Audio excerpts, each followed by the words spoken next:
તો હે અર્જુન, મારી મહદરૂપ મૂળ જે પ્રકૃતિ છે એ તો બધા પ્રાણીઓની યોની છે, એની માલકોર ગર્ભ, એ તો ગર્ભધાનનું જે સ્થાન છે, અને આ પ્રકૃતિ રૂપી યોની છે એની માલકોર ચેતન સમુદાય જીવરૂપ બીજનું સ્થાપન કરવાવાળો હું સૌ.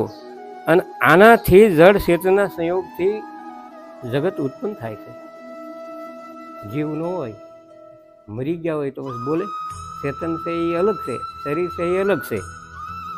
તો હે અર્જુન, નાના પ્રકારની બધી જે યોનિઓ છે, જેટલા પ્રકારનું શરીરધારી નાના ને મોટા છે, એ પ્રકૃતિ તો એની માતા છે, અને એની માલિકોર બીજને સ્થાપન કરવાવાળો તો હું પિતા છું કે.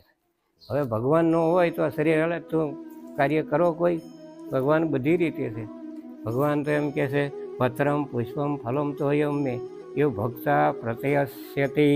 ભગવાન એમ કહે છે કે મને કોઈ જો પત્ર ચડાવે, એક પાંદડું ચડાવે, એક ફૂલ ચડાવે, એક પાણીનો લોટો, તો હું અતિ પ્રસન્ન થયું. એક ફળ ચડાવે, કારણ કે એને દાખલો આપણે લઈએ કે પાંડવોને ત્યાં ઘણો વિચાર કર્યો. દુર્યોધન, શકુની, દુશાસનને કરણ કહે છે ચાલો પાંડવોને છેતરવા આપણે તો ઘણા પ્રયોગ કર્યા, તો એ નાશ થતો નથી, એને ઝેર ખવાર્યું, એને જેગવી દીધા તો જીવતા નીકળી જાય છે.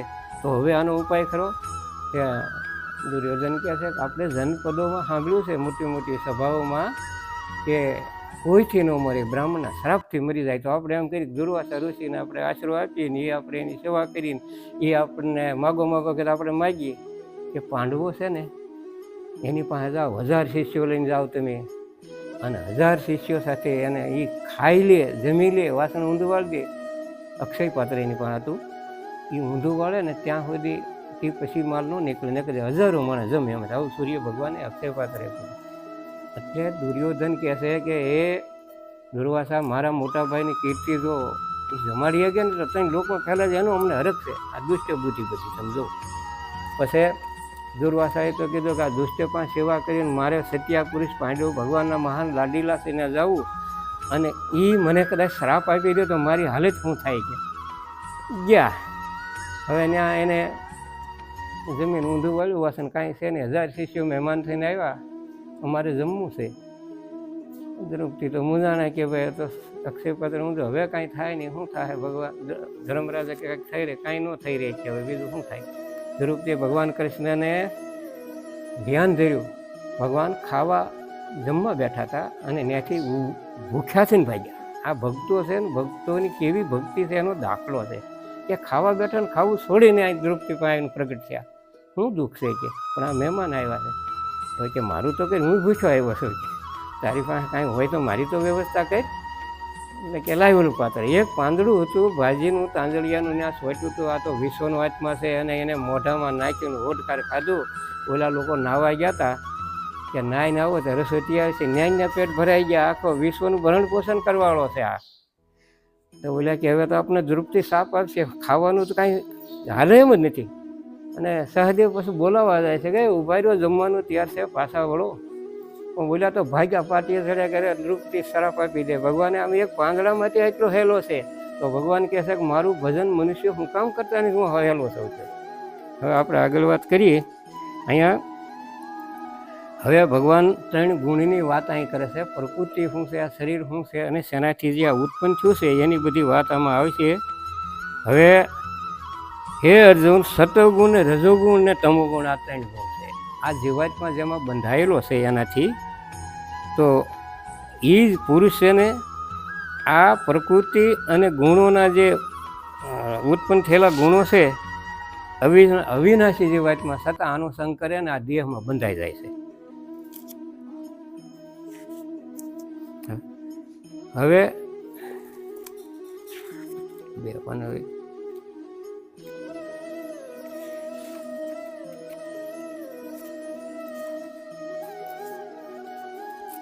હવે નિષ્પાપ આ 3 ગુણ છે. સતોગુણ તો નિર્મળ છે, જેનાથી જ્ઞાન થાય, પ્રકાશ થાય, વિકાર વગેરેનો છે. સતોગુણ જેનાથી ભગવાનની ભક્તિ થાય, લોક, પરલોક, માતા પિતા, પીપળો ગુરુને માને, આ એના ગુણ છે. અને જ્ઞાનના સંબંધથી બાંધે, હું જ્ઞાની છું, મને બધું આવડી ગયું છે, એટલે એના હિસાબે એને જ્ઞાનનું અભિમાન આવી જાય, તો એનાથી બંધાઈ જાય. તો રજો રાગાત્મક વિધિ તૃષ્ણા સંગ સમુદ્ભવ. હે અર્જુન, રાગરૂપ રજોગુણ છે ને એ કામના આસક્તિથી ઉત્પન્ન થયો છે. જેટલું દે એટલું એને ઓછું થાય. એમાં શું હોય, એ આ જીવાત્માને કર્મો અને એમના સંગથી બાંધી વાળે છે. આટલું કરે તો આટલું મળે ને ઓલું કરે તો ઓલું મળે, એમાં ને એમાં રે. તો તમસ્તો અજ્ઞાનજમ વિધિ મોહનમ સર્વદેહિનમ. હે અર્જુન, બધા દેહધારીઓને મોહ પ્રમાણવાળો જે તમો ગુણ છે એ તો અજ્ઞાનમાંથી ઉત્પન્ન થયો છે. તો એ જ્ઞાનને ઢાંકી દેશે, જેનાથી પ્રાણી માત્ર મોહ પામે. અને રજસા અભિભૂય સત્વમ રજસ્થી ભવ ભારત. હવે આ બે ગુણ છે ને ભાઈ, એક ગુણ બે ગુણ દબાઈ જાય તો એક ગુણ ઊભો થાય. રજોગુણ ને સતોગુણ દબાઈ જાય તો તમો ગુણ ઊભો થાય. તમો ગુણ રજોગુણ દબાય તો જ સતોગુણ થાય. આ ત્રણ ગુણની જ માયા છે. એટલે અહીંયા જે સતોગુણ આપણા શરીરમાં હાલતો હોય ત્યારે કેવા વિચાર આવે, જે સમય આ દેહમાં સતોગુણ સંસાર કરતો હોય તો એ ચેતના થાય, ઇન્દ્રિયોમાં ચેતના ઉત્પન્ન થાય, વિવેક શક્તિ આવી જાય, અને સતોગુણ વધ્યો છે એવું જાણવો. પછી જે રજોગુણ આવ્યો તે માણસને શું થાય કે લોભ પ્રવૃત્તિ આરંભ કર્મણા સમ સટરાહા રજસની જાય તે વિવર્ધે ભરતર સબ. હે અર્જુન, રજોગુણ જ્યારે વધી જાય તો એ માણસ લોભી બની જાય. લોભીઓ પૈસા હોય તો ખોટું બોલે, મારી પાસે ક્યાં કાંઈ હતું, ક્યાંય વધુ મળે, વધુ એટલો સંતોષ થાય. અને સુવારથ બધી ઉત્પન્ન થાય. જે કામ કરે સુવારથ હોય તો જ કામ કરે, કોઈનો ફાયદો જોઈ ન લાગે, બળવા લાગે. સકામ ભાવથી આરંભ કરે કર્મનો, અને વિષય ભોગની લાલસા કરે, એમાં એને સંતોષ ન મળે, આ બધું ઉત્પન્ન થાય. હવે અહીં તમો ગુણ ઉત્પન્ન થાય તો શું થાય? અપ્રકાશો પર્વત સ પરમાદો મોહ એવ સ રજેશાની જાય તે વિવર્તે કરું નંદન. હે અર્જુન, હવે તમો ગુણ જ્યારે વધે ને ત્યારે એના અંતકરણને ઇન્દ્રિયોમાં અપ્રકાશ થાય. એને જે કામ કરવું એનું છે ને અવળે કામે સડે, એને ખ્યાલ નથી. કર્તવ્ય જે કર્મ છે કરવાની અપ્રવૃત્તિ થાય, નથી કરવું, જવા દો ને, જે થવાનું છે થાય. પ્રમાદ થાય, વ્યર્થ ચેષ્ટા, કોકની ન કરવાની કરે અને ન બોલવાનું બોલે, અને વ્યર્થ ચેષ્ટા કહેવાય. નિંદ્રા આદિ અંતકરણની જે મોહની વૃત્તિયા એ આ બધું ઉત્પન્ન થાય એમાંથી. અને સતોગુણ હાલતો જો માણસ મરણને પામે એની વાત આ શ્લોકમાં છે કે જ્યારે મનુષ્ય સત્વગુણની વૃદ્ધિ થાય, શરીરની અંદર સત્વગુણ ચાલુ હોય અને મૃત્યુ થાય તો ઉત્તમ કરવાવાળા લોકમાં જાય એ જીવ. નિર્મલ એવા દિવ્ય સ્વર્ગ આદિ જે ઊંચ લોક છે એમાં એ જાય. અને રજોગુણ જે હાલતો હોય અને માણસ જે મૃત્યુને પામે ત્યારે આ કર્મોની આસક્તિવાળો જે મનુષ્યલોક છે ને, આ મનુષ્યલોકમાં બધા સુવારથના પૂતળા છે. તુલસીદાસે તો ત્યાં સુધી કીધું, સૂર્ય નરમોની સબ ક્યાંય હરેતી સ્વાર્થ એટલે કે કરહી સબ પ્રીતિ. તુલસીદાસ તો એમ કહે છે, સૂર્ય એટલે દેવતાઓ, મનુષ્યો, ઋષિઓ બધાની એક આ રીતિ છે. સુવારથ હોય તો પ્રીત હોય ને જાતો કરી દે. એટલે સુવારથ છે ને એ મેન કારણ છે આ સંસારમાં. દરેક હોય, આપણો સંબંધ હોય ત્યાં સુધી સુવારથ હોય ત્યાં સુધી જ રહે. સુવારથ પૂરો થાય એટલે તું આવો હું આવો, નોખા પડી જાય. મને ભૂલ્યું ગોતવા, મેં તને નહોતો જાણ્યો, આવો નીકળી તેમ. હવે આ બધું રજોગુણી માણસ જ્યારે રજોગુણ હાલતો મૃત્યુ પામે, આ આસક્તિવાળો જે મનુષ્ય લોક છે ને એ મનુષ્ય લોકમાં આવી આ મારું ના તારું આ સુવારથ બુદ્ધિ એને ન કરવાના કરવા માંડે તો મરેલો મનુષ્ય જે આ તમોગુણવાળો માણસ મરેથી ક્યાં જાય? પશુ પક્ષી એવી નિશ યાતના યોનિમાં આવતા આવે. ભૂંડણું હોય તો એને કાદવ ખાવાનું મન થાય, કૂતરું હોય અખાદ અભક્ષે ભોજન તામસ પ્રિય, એટલે હું ખાવા નથી લાયક, એ ખાવા લાગે. અધોગસંતિ તામસા, ભગવાને ગીતામાં કીધું છે કે તમોગુણ આત્મા છે ને અધોગતિમાં જવાનો છે. એટલે બને ત્યાં સુધી તમોગુણવાળું કાર્ય કરવું નહીં, કારણ કે તમોગુણ છે ને એ અજ્ઞાનમાંથી ઉત્પન્ન થયો છે. એટલે કાંઈ ખબર નથી, જે કાર્ય કરે તમે તમોગુણ ચાલેલો તમને ખબર નથી કરો, ખબર હોય તો ન કરો. કર્મણા સુકૃતયાહુ સાત્વિકમ નિર્મલમ ફલમ રજસ્તુ ફલમ દુઃખમ અજ્ઞાનમ તમસ ફલમ.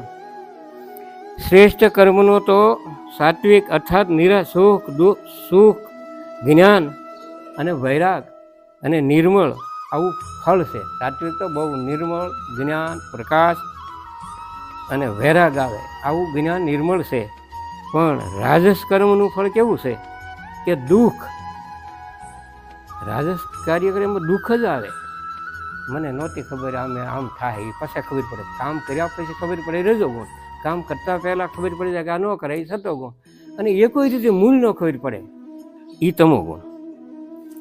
હવે અહીંયા ભગવાન એમ કહે છે સતોગુણમાં જો આશ્રિત માણા જો મૃત્યુને પ્રાપ્ત થાય તો શું થાય કે ઉદર વગસંતી સસ્વસ્થા મધ્યથી સ્થંતિ રાજસા. હવે અહીંયા સતોગુણમાં થીરશો અને એ મૃત્યુ પામેલો માણસ ક્યાં જાય? સ્વર્ગ જેવા ઊંચા લોકમાં જાય. અને રજોગુણમાં સ્થિત થયેલો પુરુષ છે જો મૃત્યુને પામે તો આ મૃત્યુ લોક મનુષ્ય લોકમાં એનો અવતાર થાય. અને તમોગુણનું કાર્ય છે નિદ્રા આદિ આળસ. તમોગુણ એને આળસ બહુ કરે, નીંદર બહુ આવે. સત્સંગમાં બેઠો હોય તો સકર બકર રાખી થાય, અને ભરોસો ન બે, નીંદર મંડે આળા ચડી જાય. તો આવો જે પુરુષ છે એ અધોગતિમાં પડે.